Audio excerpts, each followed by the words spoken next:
Identification system లాంటి systems, అదేవిధంగా మనకి మోడరైజేషన్ ఆఫ్ పోలీస్ ఫోర్సెస్ సంబంధించి ఎంఓపిఎఫ్ సంబంధించి సెంట్రల్ గవర్నమెంట్ నుంచి వచ్చిన సొమ్ము కానీ ఇవన్నీ కూడా రాకపోవటం.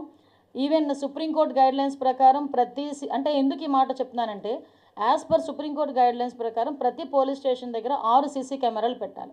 6 సీసీ కెమెరాలకి సంబంధించిన బిల్స్ కూడా 5 సంవత్సరాలు ₹1 కూడా ఇవ్వలేదు. ఈ రోజుకి కూడా ఆ సీసీ కెమెరాస్ పనిచేస్తున్నాయా లేదా అని చూసుకునే నాదుడు కూడా 5 సంవత్సరాలు లేరు.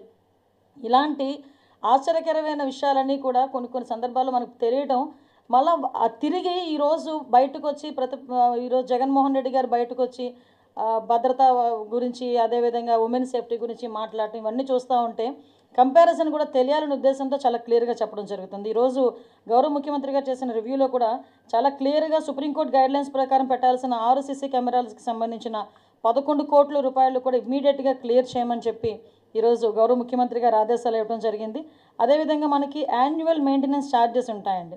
ఆ మెయింటెనెన్స్ ఛార్జెస్ ఏంటంటే, ఈ ఫింగర్ ప్రింట్కి సంబంధించిన ఐడెంటిఫికేషన్ టూల్స్ మనకి యూటిలైజేషన్కి కానీ, అదేవిధంగా పామ్ ఐడెంటిఫికేషన్. ఇప్పుడు ఎక్కడైనా అర్ధరాత్రి బీట్కి వెళ్తారు పోలీసులు, ఎవడో మనకి అనుమానాస్పదంగా తిరుగుతుంటాడు, వాడికి ఇంతకుముందు క్రిమినల్ బ్యాక్గ్రౌండ్ ఉందా లేదా అని చెప్పుకోవడానికి మనం మళ్ళీ తీసుకొచ్చి క్రిమినల్ రికార్డ్స్ తీసుకునాల్సిన అవసరం ఉండేది కాదు.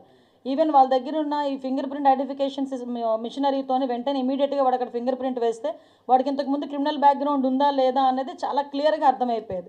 ఇమీడియట్గా వాడికి ఆ క్రిమినల్ బ్యాక్గ్రౌండ్ ఉంది అనుకుంటే కనుక టక్మని తీసుకొని వచ్చి వాడి మీద కేసు పెట్టి యాక్షన్ తీసుకునే పరిస్థితి కూడా ఇంతకుముందు ఉండేది. సో లాస్ట్ 5 ఇయర్స్లో ఆ ఫింగర్ ప్రింట్ ఐడెంటిఫికేషన్ అన్నది పూర్తిగా నిర్వీర్యం అయిపోయింది. అంటే వాళ్ళు ఏంటంటే, వాళ్ళ మినిమం మెయింటెనెన్స్ డబ్బులు కూడా ఆ రోజుల్లో ఇవ్వకపోవటం వల్ల ఈవెన్ ట్రాఫిక్ చలానాల్స్ కానీ, అంటే ఎక్కడైనా ఈ పామ్ ఐడెంటిఫికేషన్స్ కానీ, ఈవెన్ గంజా ఐడెంటిఫికేషన్ టూల్స్ కానీ, వీటన్నిటికీ కూడా మెయింటెనెన్స్ ఇంతకు ముందు ఉండేది. ఆ మెయింటెనెన్స్ అంతా కూడా 5 సంవత్సరాలు పోవటం వల్ల అవన్నీ కూడా మూలన పడిపోయిన పరిస్థితి. మళ్ళీ వాటన్నిటిని